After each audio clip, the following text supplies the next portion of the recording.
Hello students. तो पिछली class में हम स्पेशल डिटरमिनेंट्स के बारे में कुछ बात कर रहे थे और क्वेश्चन ऑफ द डे जो पिछली क्लास वाला था उसको चलो मैं थोड़ा सा आपको और बता देता हूँ, शायद आपको समझ में आया होगा कैसे करते हैं। फिर भी एक बार उसी एग्जाम्पल को हम ले लेते हैं।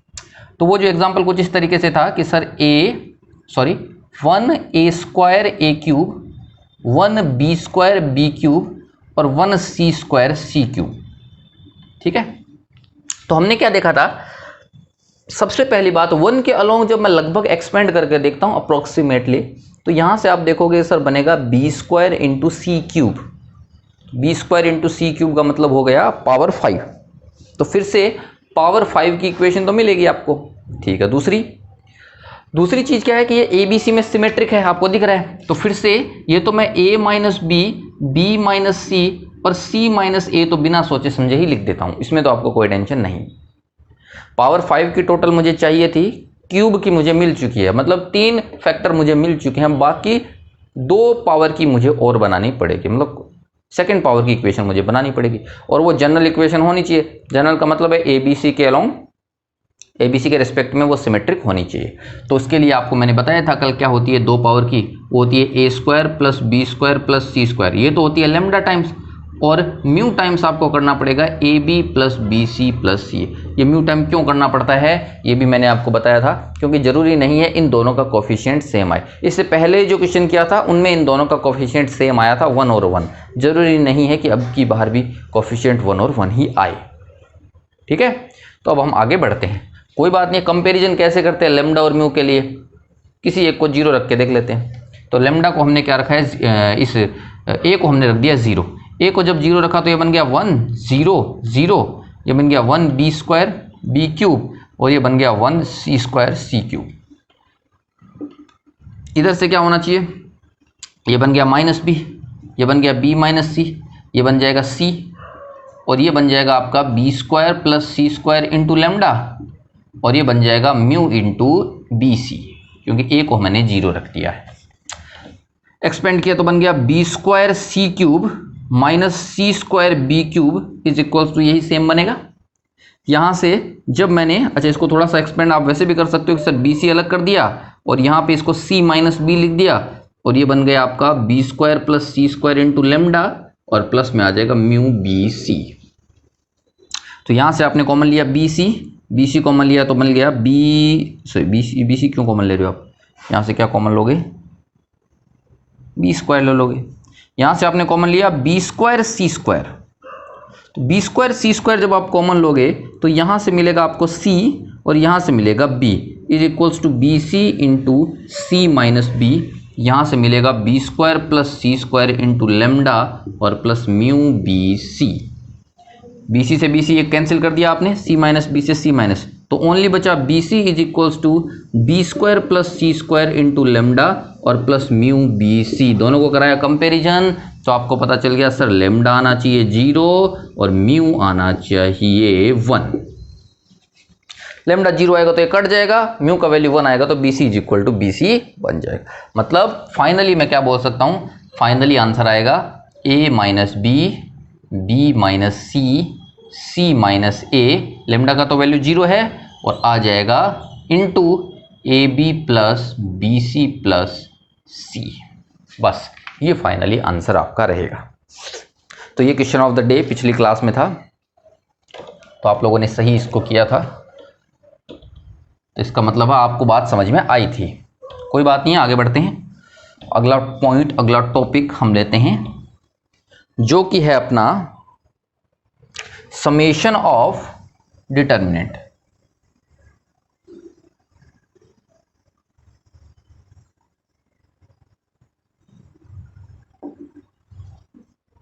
डिटरमिनेंट को जोड़ना है, इस बार ऐड करना है। ठीक है, तो आधी चीज हम पहले कर चुके हैं। कैसे डिटरमिनेंट को अलग करना मैंने आपको प्रॉपर्टीज में सिखाया था कि कोई भी डिटरमिनेंट इस तरीके से होता है 1a कुछ b प्लस इस तरीके से होता है। मान लीजिए 1 जनरल लेते हैं, a1 a2 a3 plus a4, b1 b2 b3 plus b4, c1 c2 C3 plus C4। मान लीजिए ये कोई डिटर्मिनेंट है, आपको बोला गया कि इसको ब्रेक करके आप दिखाइए, तो आप क्या बोलोगे? सर बिल्कुल आसानी से हम कर सकते हैं। ये जो डिटर्मिनेंट है वो दो डिटर्मिनेंट्स में ब्रेक होगा। तो पहला डिटर्मिनेंट तो क्या होगा? A1 B1 C1 A2 B2 C2, ये सेम रहेगा दोनों में, तो ये पार्ट तो सेम ही रहेगा, plus A1 B1 C1 A2 B2 C2, ये तो दोनों पार्ट में सेम ही रहेगा। फिर क्या होगा? जो दो डिटर्मिनेंट आएंगे, प्लस से पहले वाला पार्ट इसमें आ जाएगा और प्लस के बाद वाला पार्ट है वो तीसरा कॉलम इधर बन जाएगा। मतलब ये हो जाएगा A3 B3 C3, ये हो जाएगा A4 B4 C4। तो इस तरीके से हम ब्रेक कर सकते हैं। ठीक है, तो अब हम उल्टा पढ़ रहे हैं। उल्टा पढ़ने का मतलब हमने क्या बोला? अब बोला गया इन दोनों को वापस से ऐड करो। तो पहली कंडीशन क्या हो गई? पहली कंडीशन आप ध्यान से देखिए, डिटर्मिनेंट को ऐड हम तभी कर पाएंगे जब उनमें दो रो या दो कॉलम सेम हो। अगर दो कॉलम उनमें सेम है और तीसरा कॉलम अलग अलग है दोनों में, तो हम क्या करेंगे? ओरिजिनल डिटर्मिनेंट में वो दोनों कॉलम या दोनों रो सेम रखेंगे और तीसरे वाले में उन दोनों को ऐड करके लिख देंगे। समझ में आ गई बात कैसे ऐड करना होता है? ठीक है। कोई अगर बोले कि सर दोनों तो सेम है ही नहीं, दोनों सेम नहीं है तो हम सीधा सीधा ऐड नहीं कर सकते हैं। फिर हमको क्या करना पड़ेगा? पहले दोनों डिटर्मिनेंट की अलग अलग वैल्यू निकालनी पड़ेगी और उन वैल्यूज को ऐड करके बताना पड़ेगा। ठीक है, तो जब भी क्वेश्चन ऐड डिटर्मिनेंट को ऐड करने का क्वेश्चन आएगा तो वो ध्यान से आप देखना, या तो ये दोनों रो सेम रहेंगी या दोनों कॉलम सेम रहेंगे, या फिर आप उनको सेम बना पाओगे। ट्रांसफॉर्मेशन यूज करके आप उन दोनों को सेम बना पाओगे तो भी ये चीज आप यूज कर सकते हो। ठीक है, फॉर एग्जाम्पल देखिए, छोटा सा एग्जाम्पल अपन ले लेते हैं। जैसे कि मान लीजिए एक डिटर्मिनेंट है 1 3 5 2 -1 0 7 -2 5, ठीक है, प्लस 1 7 5 2 0 0 और 7 3 5। मान लीजिए आपसे बोला गया कि इन दोनों डिटर्मिनेंट को ऐड करिए। सिंपल सा क्वेश्चन है, आपसे बोला गया इन दोनों डिटर्मिनेंट्स को ऐड करिए। तो अब आप क्या ढूंढेंगे? आप ये ढूंढेंगे कहीं दो रो के दो कॉलम सेम तो नहीं है। तो आप बोलोगे कि सर अगर रो वाइज, मान लीजिए कोई ऐसे पूछे आपको कि आप रो 1 के करस्पॉन्डिंग इनको ऐड करो। अगर कोई पूछ रहा है कि रो 1 के करस्पॉन्डिंग आप ऐड करो, इसका मतलब रो 3 और रो 4 दोनों सेम होनी चाहिए थी। तो आप देख सकते हो रो 3 और रो 4 दोनों में सेम नहीं है, दोनों में अलग अलग हैं। अच्छा ऐसे मत बोलना ये दोनों सेम होनी चाहिए, ये दोनों सेम होती तो जीरो ही हो जाता ना। करस्पॉन्डिंगली सेम मतलब इसकी रो 2 इसकी रो 2 सेम होनी चाहिए, इसकी रो 3 और इसकी रो 3 सेम। तो क्या रो 1 के हिसाब से इसको ऐड कर सकते हैं सीधा सीधा? नहीं ऐड कर सकते। क्या रो 2 के हिसाब से ऐड कर सकते हैं? क्या नहीं कर सकते। रो 3 के हिसाब से ऐड कर सकते हैं? क्या नहीं ऐड कर सकते। फिर पूछा गया कॉलम 1 के हिसाब से ऐड कर सकते हो? क्या नहीं कर सकते, क्योंकि कॉलम 2 इसमें और इसमें अलग अलग हैं। तो अब हम एक ही काम इसमें कर सकते हैं कि कॉलम 2 के हिसाब से इसको ऐड कर दें। तो इसको ऐड कर सकते हैं विद रिस्पेक्ट कॉलम 2। क्यों? क्योंकि जब कॉलम 2 के हिसाब से मैं ऐड करूंगा तो पहला दो कॉलम है वो तो सेम है, यानी 1 2 7 इसमें भी रहेगा, ओरिजिनल में भी, और इधर से भी 5 0 5 ये सेम है तो रहेगा। अब बीच में क्या हो जाएगा? कुछ भी नहीं, दोनों का सम। तो ये आ जाएगा 3 + 7, इधर से आ जाएगा -1 + 0, इधर से आ जाएगा -2 + 3। तो आंसर आपका कितना आ जाएगा? 1 2 7, ये हो गया 10 -1 1, ये आ जाएगा 5 0। इस तरीके से आप सॉल्व कर सकते हो। तो डिटर्मिनेंट्स को ऐड करना, डेफिनेटली आपको बात समझ में आ गई होगी कि किस तरीके से डिटर्मिनेंट्स को ऐड हम करते हैं। क्लियर है? तो यहां से मुझे क्या बात समझ में आई कि कम से कम दो ऐसे होने चाहिए, कम से कम ऐसे दो होने चाहिए, दो रो या दो कॉलम जो दोनों में एक जैसे हों। ओनली एक रो या एक में ही फर्क आना चाहिए। ठीक है, चलिए एग्जाम्पल करते हैं। आपसे पूछा गया बताइए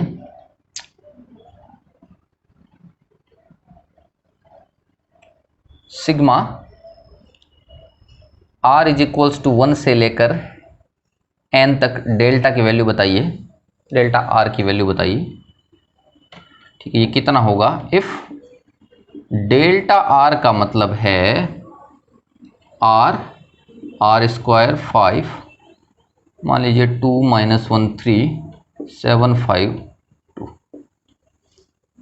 ठीक है, तो आपसे बोला गया कि एक डेल्टा आर है, डेल्टा आर का मतलब है आर इसमें वेरिएबल है, बाकी सब तो कांस्टेंट आपको दिख रहा है। और आपसे पूछा गया कि भाई इसका वैल्यू बताइए, ये डेल्टा आर का वैल्यू बताइए। तो आप क्या बोलोगे? सर डेल्टा आर, ये तो आपके लिए कोई नई चीज़ नहीं है, ये तो आप 2 मिनट में बता सकते हो सर क्या है। इसका मतलब है आर की जगह पहले 1 रखना है, फिर 2 रखना है, फिर 3 रखना है। मतलब आपको अल्टीमेटली क्या करना है? डेल्टा 1 प्लस कर देना है डेल्टा 2 प्लस कर देना है डेल्टा 3 एंड सो ऑन, इस तरीके से लास्ट डेल्टा n तक आपको काम करना है। चलिए कोई बात नहीं, डेल्टा n तक हम काम कर लेते हैं।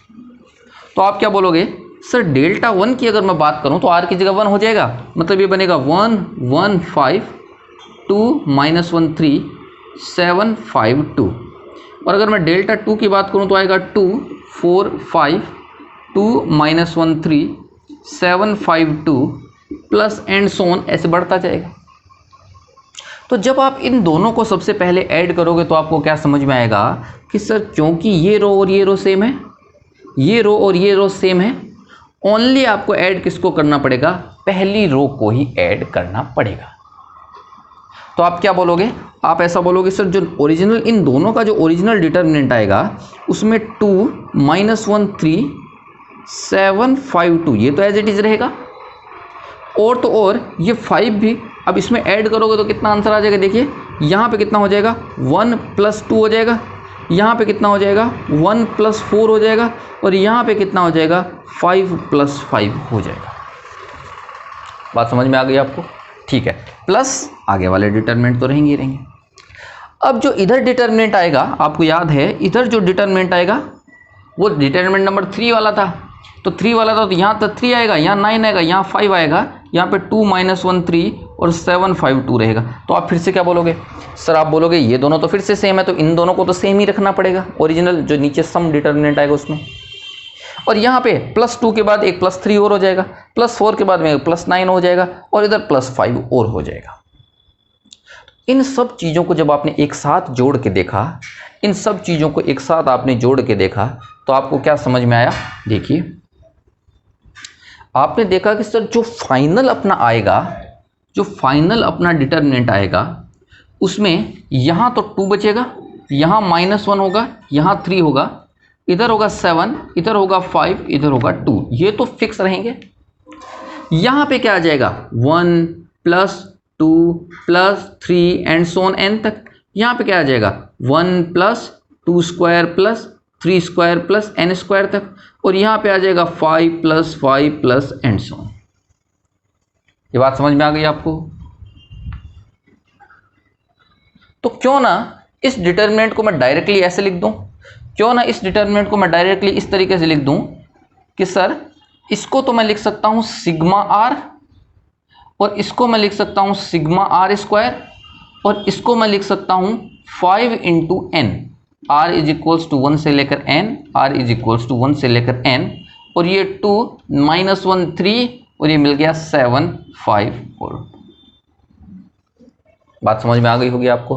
तो अब हमने क्या किया है, ध्यान से देखिए, अब हमने क्या कर दिया है, हमने रो 1 के अलोंग इसको एक्सपेंड करा है, रो 1 के अलोंग इनको ऐड किया है, क्योंकि रो 2 और रो 3 सभी में सेम था। तो अभी आप क्या बोल सकते हो, इस टाइप का जब भी क्वेश्चन आता है तो आपको डायरेक्टली याद रखना है कि जो भी वेरिएबल वाला पार्ट है, पहली कंडीशन, कंडीशन नंबर 1 क्या है? वेरिएबल पार्ट, वेरिएबल पार्ट मतलब जो वेरी कर रहा है, ठीक है, variable part should be present in only 1 रो या कॉलम। पहली बात तो आपको ये याद रखनी कि ये जो वेरिएबल वाला पार्ट है वो एक ही रो या एक ही कॉलम में होना चाहिए। अगर वो यहाँ होता तो आप क्या बोलते हैं? गड़बड़ हो जाती। आप बोलते कि सर फिर हम इन दोनों को सेम कैसे रख पाएं, हम कॉलम के करस्पॉन्डिंग ऐड करें कि रो के करस्पॉन्डिंग ऐड करें, ये हमको पता ही नहीं चल पाता। ठीक है, तो ये तो चीज़ पहली आपको याद रखनी है। अगर ये कंडीशन पूरी हो गई तो अब आप डायरेक्टली क्या कर सकते हो, sigma r is equals to 1 से लेकर n डेल्टा r की जगह अब आप डायरेक्टली क्या कर सकते हो, जो कांस्टेंट है रो उनको तो एज इट इज आप लिख दिया, और जो बाकी जो ये सिग्मा है वो सिग्मा इस डिटर्मिनेंट के अंदर भेज दिया। अंदर कहाँ पे भेजा, जहां पर भी वेरिएबल पार्ट था। तो ये हो जाएगा सिग्मा आर स्क्वायर सिग्मा 5। ठीक है, कहाँ से कहाँ तक, 1 से लेकर n, 1 से लेकर n, 1 से लेकर n। तो अगले स्टेप में आप तुरंत आंसर बता सकते हो। आप बोलोगे सर इसका आंसर होता है n into N plus 1/2। Sir इसका आंसर होता है n into N plus 1, 2n plus 1/6, और इसका आंसर होता है 5n। ये डिटर्मिनेंट हो गया, इधर 2 सेम रहेगा, -1 सेम रहेगा, 3 सेम रहेगा, और इधर से 7 सेम रहेगा, 5 सेम रहेगा, और 3 सेम रहेगा। सॉरी 3 नहीं, यहाँ पे क्या 2। तो बस 2 मिनट में आप ऐसे क्वेश्चंस को सॉल्व कर सकते हो। तो शायद आपको समझ में आया होगा, क्योंकि मेरी तरफ से मैंने बहुत अच्छे से इसको समझाया है। अब भी नहीं समझ में आया है तो आप 2 काम कर सकते हो, जैसा कि मैं बार बार बोलता हूँ। एक तो रिवाइंड करके वापस से देख सकते हो, या फिर मेरा नंबर आप सभी के पास पहले से ही है तो आप कॉल भी कर सकते हो। दूसरा एग्जाम्पल हम करते हैं। क्वेश्चन आ गया, डेल्टा आर आपको दे रखा है r+1 3r, 2r² + 3 5 2r² और 7r 9 7। आपसे पूछा गया, बताइए find sigma r is equals to 1 से लेकर 20 डेल्टा r। वही क्वेश्चन है, इस बार आपको 1 से 20 तक पूछ लिया। ठीक है, सबसे पहली बात कंडीशन नंबर 1। कंडीशन क्या बोलती है, सर वेरिएबल वाला पार्ट एक ही रो में होना चाहिए या एक ही कॉलम में होना चाहिए। तो आपको गड़बड़ होगी, सर अगर कॉलम वाइज देखूं तो इसमें और इसमें दोनों में वेरिएबल है, ठीक है, और अगर रो वाइज देखूं तो क्या, रो वाइज देखो तो इसमें भी वेरिएबल, इसमें भी वेरिएबल, इसमें भी वेरिएबल, तो ये तो तीनों रो में ही वेरिएबल हो गया। तो ये बात तो अभी तक अपने हिसाब से काम नहीं कर रही है। तो हम क्या करें, हमको तो ट्रांसफॉर्मेशन करना आता है, तो ट्रांसफॉर्मेशन यूज करके एक बार हम देखें कि ऐसा हो सकता है क्या। सॉरी मैंने गलत लिखा है, ठीक है, ये है 7r। तो ट्रांसफॉर्मेशन यूज करके क्या हम किसी एक रो या किसी एक कॉलम में से r हटा सकते हैं क्या, ये हमको देखना पड़ेगा। हमेशा ऐसा हो जाएगा अगर वो इस तरीके से सॉल्व करवाना चाहेगा तो जैसे कि आप ध्यान से देखिए, इन दोनों में से को अगर मैं घटा दूं तो यहाँ से r हट जाएगा, इन दोनों को माइनस कर दूं तो यहाँ से 2r² घट जाएगा, और इन दोनों को माइनस करूं तो यहाँ से 7r हट जाएगा। क्लियर है। तो यहाँ से पहले मैं एक ट्रांसफॉर्मेशन यूज कर लेता हूँ कि सर डेल्टा r में मैंने एक ट्रांसफॉर्मेशन यूज किया। कौन सा ट्रांसफॉर्मेशन, कि कॉलम 1 की जगह मैं लिखूंगा कॉलम 1 माइनस कॉलम 3। एक बार मैं ये ट्रांसफॉर्मेशन यूज कर लेता हूँ। तो ऐसा करने से कॉलम 1 अब क्या बन जाएगा, दिस माइनस दिस यानी 1, इसमें से इसको घटाया यानी 3, इसमें से इसको घटाया तो यानी 0। दूसरा आपके पास 3 5 9 था ही, इसमें कोई चेंजेस नहीं होगा, ये ऐसा का ऐसा ही रहेगा। तो अब अगर आपको sigma r is equals to 1 से लेकर 20 तक डेल्टा r करना है तो आपको कोई घबराहट नहीं होगी। अब आपको कोई घबराहट नहीं होगी, आराम से आप क्वेश्चन सॉल्व कर सकते हो। और वो क्या हो जाएगा, सर पहला कॉलम 1 3 0 सेम रखना पड़ेगा, 3 5 9 ये सेम रखना पड़ेगा, जो भी सिग्मा है वो इस r पे भेज दीजिए। तो ये हो जाएगा sigma r is equals to 1 से लेकर 20, फिर इस पे भेज दीजिए तो हो जाएगा sigma 2r² r is equals to 1 से लेकर 20, और जो भी आपका सिग्मा है वो यहाँ पहुँचा दीजिए तो हो जाएगा sigma r is equals to 1 से लेकर 27r। तो इसको अब सॉल्व करना कोई बड़ी बात नहीं है, कोई भी स्टूडेंट इसको सॉल्व कर देगा, ठीक है। तो वो हो जाएगा, ये तो सेम रहेगा 1 3 0, ये वाला सेम रहेगा 3 5 9।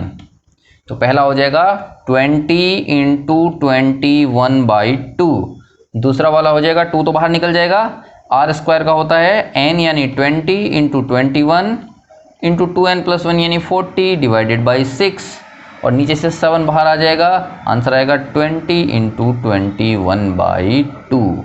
तो इस तरीके से इसको सॉल्व कर सकते हैं। कॉमन आता है तो कोई कॉमन ले लेंगे, जैसे कि यहाँ से 20 कॉमन आ जाएगा या 10 कॉमन आ जाएगा तो 10 कॉमन ले लेना। ऐसे आप काम कर सकते हो, कोई बड़ी बात नहीं होगी। ठीक है, शायद आपको समझ में आया होगा कि ऐसे क्वेश्चंस को किस तरीके से सॉल्व करते हैं। तो ये जो टॉपिक अपना चल रहा है ये है सम करना डिटर्मिनेंट्स का।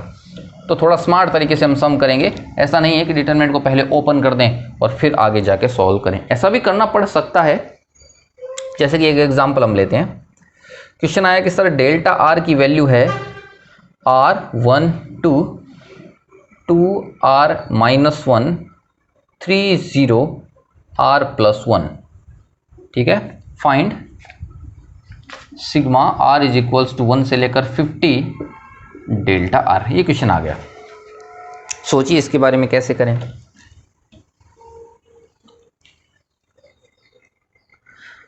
तो कैसे सोचा, सबसे पहले कंडीशन हमने देखी कि सर कंडीशन इसमें सेटिस्फाई नहीं हो रही है, क्योंकि कंडीशन अपनी क्या थी। आप बोलोगे कि सर ये जो आपका दिख रहा है, पहली बात तो तीनों रो और तीनों कॉलम में ही आर है, तो वो तो एक बात तो खत्म होगी। दूसरी बात, चेंज भी नहीं कर सकते, मतलब इनको घटाए और ऐड करें तो भी कुछ फर्क नहीं पड़ेगा, इनको ऐड करेंगे तो भी कुछ फर्क नहीं पड़ेगा।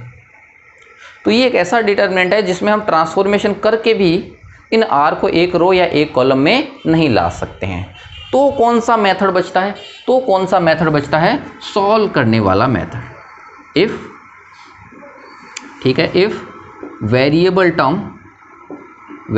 Term is not present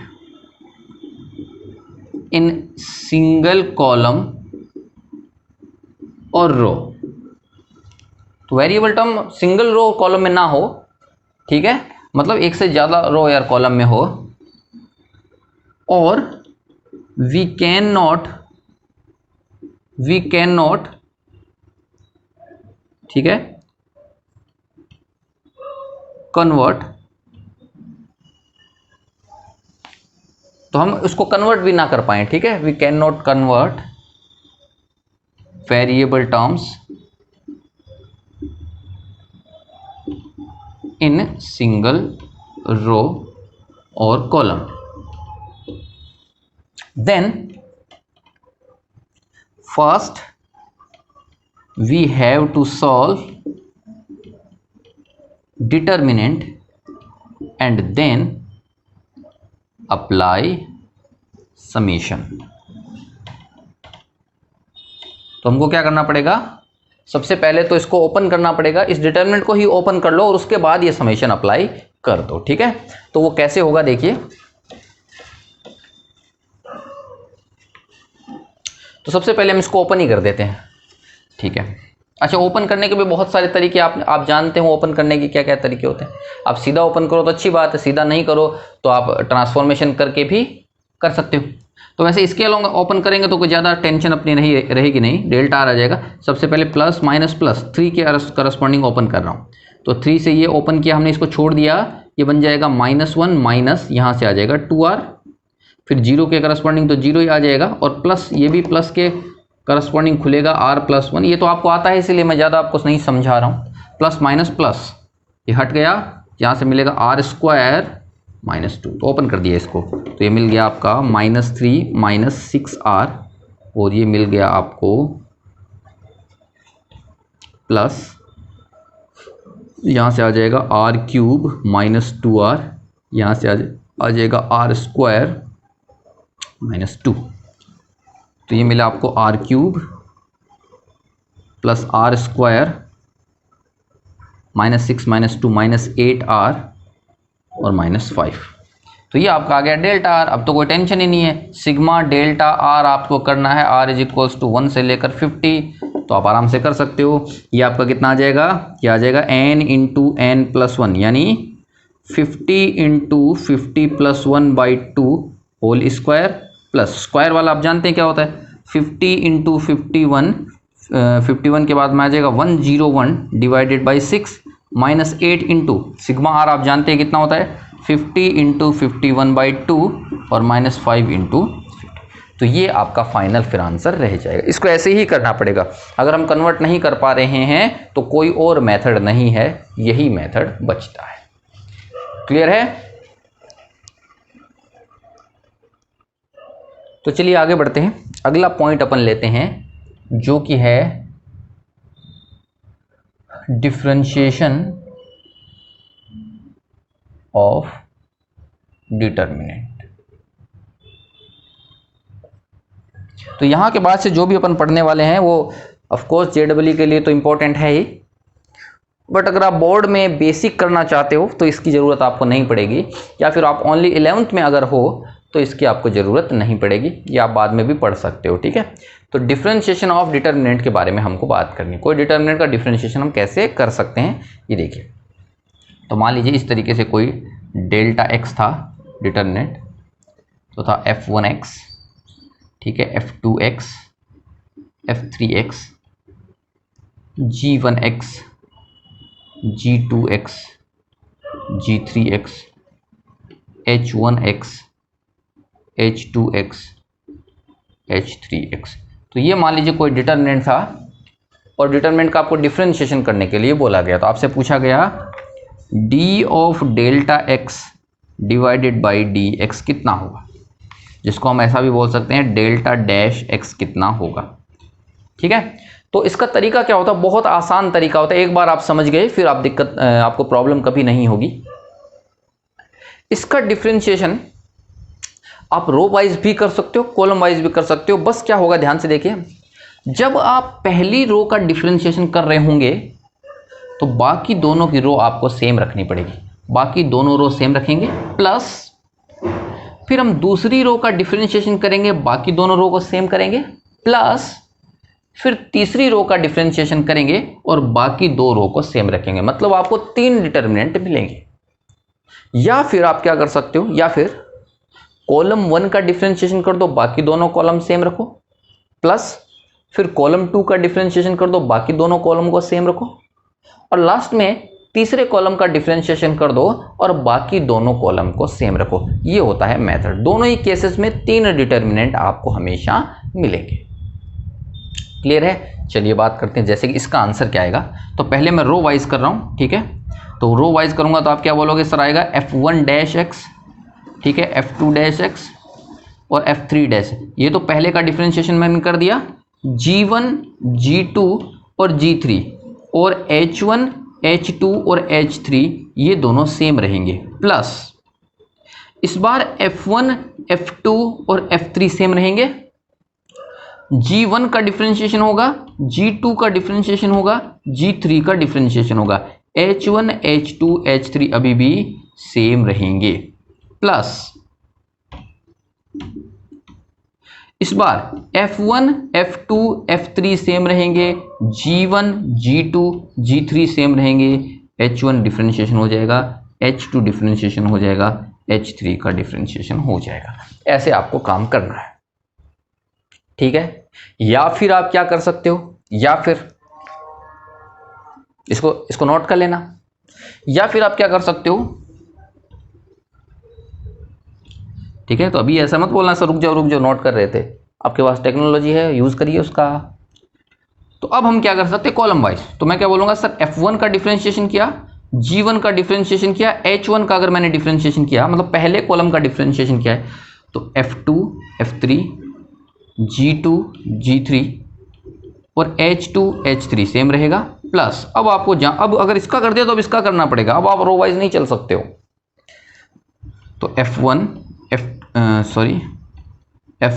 g1 h1 same रहेगा, f2 का डिफरेंशिएशन हो जाएगा, g2 का डिफरेंशिएशन हो जाएगा, h2 का डिफरेंशिएशन हो जाएगा, f3 g3 h3 सेम रहेगा, प्लस अब आपका f1 g1 h1 सेम रहेगा, f2 g2 h2 सेम रहेगा, और f3 का डिफरेंशिएशन g3 का डिफरेंशिएशन और h3 का डिफरेंशिएशन हो जाएगा, ठीक है। तो इस तरीके से आपको या तो कॉलम वाइज कर सकते हो या फिर रो वाइज आप कर सकते हो, ठीक है। अच्छा, अब हेल्प कब मिलती है आपको? जैसे कि मान लीजिए रो 1 में ओनली वेरिएबल पार्ट थे, रो 2 और रो 3 में मान लीजिए वेरिएबल पार्ट नहीं थे, तो आप क्या बोलोगे, सर रो वाइज करने में फायदा है। क्यों रो वाइज करने में फायदा है? क्योंकि जब मैं रो 1 का करूंगा तब तो कोई दिक्कत नहीं आएगी, लेकिन जब रो 2 का मैं करूंगा तो तीनों ही एलिमेंट फिर क्या हो जाएंगे, जीरो, क्योंकि रो 2 ये जो रो 2 के एलिमेंट थे वो मान लीजिए कांस्टेंट थे। एग्जांपल के तौर पे ऐसा बता रहे हैं, अगर रो 2 के सारे एलिमेंट कांस्टेंट है तो हम क्या करेंगे, जब रो 2 का डिफरेंशिएशन करेंगे तो तीनों एलिमेंट जीरो हो जाएंगे, तीनों एलिमेंट जीरो हो जाएंगे, इसका मतलब वो पूरा डिटरमिनेंट ही जीरो हो जाएगा, तो उसको करना नहीं पड़ेगा। तो अगर जब भी रो में और कॉलम में कांस्टेंट हो तो उसी की तरफ से जाना चाहिए। अगर कॉलम में कांस्टेंट ज़्यादा है, पूरी की पूरी कॉलम ही मान लीजिए कांस्टेंट की है, तो आप जब कॉलम के करस्पॉन्डिंग डिफरेंशिएशन करोगे तो डिटरमिनेंट का वैल्यू फिर वो जीरो हो जाएगा। ठीक है, ऐसे आपको काम करना है। चलिए एग्जाम्पल लेते हैं, आपको समझ में आया होगा, एग्जाम्पल के थ्रू और ज़्यादा आपको समझ में आ जाएगा। जैसे कि कोई एक एग्जाम्पल आपसे पूछा गया है, मान लीजिए इस तरीके से, एक डिटरमिनेंट है 2x 5x स्क्वायर 3x, ठीक है, sine x minus 3x square 5x cube plus 3 5, ठीक है, ये आ जाएगा 7x 2। ये मान लीजिए कोई डिटरमिनेंट है, आपसे पूछा गया डेल्टा x, ये बताइए आप, डिफरेंशिएशन बताइए। तो आपकी मर्जी, आप कैसे भी करें, दोनों से एक ही आंसर आने वाला है। पहले मैं रो वाइज करने की कोशिश, पहले मैं रो वाइज कर रहा हूँ, ठीक है। तो रो वाइज करूंगा तो क्या क्या तरीका आपको पता होना चाहिए। सबसे पहले इसका डिफरेंशिएशन करेंगे, तो 2x का डिफरेंशिएशन 2, 5x स्क्वायर का 10x, 3x का 3 आ जाएगा, बाकी दोनों सेम है, sine x 3x square 5x cube plus 3, और यहाँ पे 5 7x 2 प्लस पहली रो सेम, यानी 2x 5x स्क्वायर 3x, ये तो सेम हो जाएगा। साइन x का डिफरेंशिएशन यानी cos x हो जाएगा, इसका डिफरेंशिएशन कितना हो जाएगा, माइनस का 6x हो जाएगा, इसका डिफरेंशिएशन 15x स्क्वायर हो जाएगा, और 5 7x और 2 एज इट इज, ठीक है, प्लस पहली रो सेम यानी 2x 5x स्क्वायर 3x एज इट इज, दूसरी सेम यानी sine x minus 3x square और 5x cube plus 3 as it is. तीसरी का डिफरेंशिएशन, तो 5 का डिफरेंशिएशन 0, इसका डिफरेंशिएशन 7, और सॉरी यहाँ पे 7x, और यहाँ पे इसका डिफरेंशिएशन 0। तो ये टोटल आंसर आपको मिल जाएगा। इन तीनों को सॉल्व करके आगे लिखना पड़ेगा, जो कि आप लिख सकते हो। कॉलम वाइज करते तो क्या होता, ये आपने नोट कर लिया है। अभी मैं कॉलम वाइज करने की कोशिश कर रहा हूँ। तो कॉलम वाइज आप करते तो यहाँ क्या आता, सबसे पहले 2 आता, यहाँ फिर क्या आता cos x, बाकी सब सेम रहते। चलिए कर लेते हैं।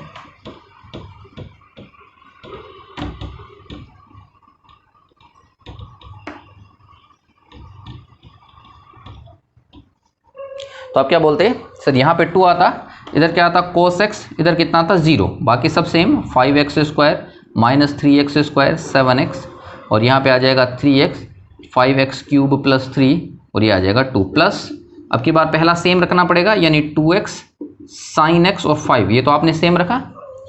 इधर से डिफरेंशिएशन कर दिया तो ये कितना मिल गया 10x, इधर से कितना मिल गया माइनस 6x, इधर से कितना मिल गया 7, यहाँ से 3x 5x क्यूब प्लस 3 और 2, ये एज इट इज, प्लस इस बार क्या, ये दोनों सेम, यानी 2x साइन x और 5, ये तो सेम, ये भी सेम, यानी 5x square minus 3x square और 7x, ये भी सेम।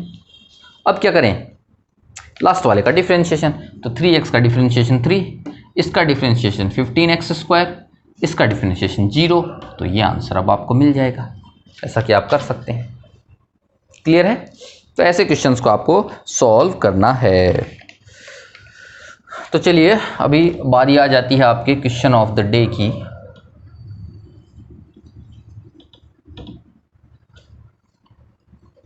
तो बता देते हैं आपका क्या क्वेश्चन ऑफ द डे है। Let fx is equals to X square 2x5 7x cube 3 -1 0x find f dash 0। अगर fx ये है तो f डैश 0 आपको बताना है। ठीक है, 0 रख के डिफरेंशिएशन नहीं करना है। 0 रख के डिफरेंशिएशन करोगे तो आंसर हमेशा 0 आएगा, क्योंकि वो तो कांस्टेंट है, कांस्टेंट का डिफरेंशिएशन तो 0 ही आता है। आपको डिफरेंशिएशन करके फिर 0 पुट करके आंसर बताना है। क्लियर है? तो आगे की बात हम अगली क्लास में सॉल्व करते हैं।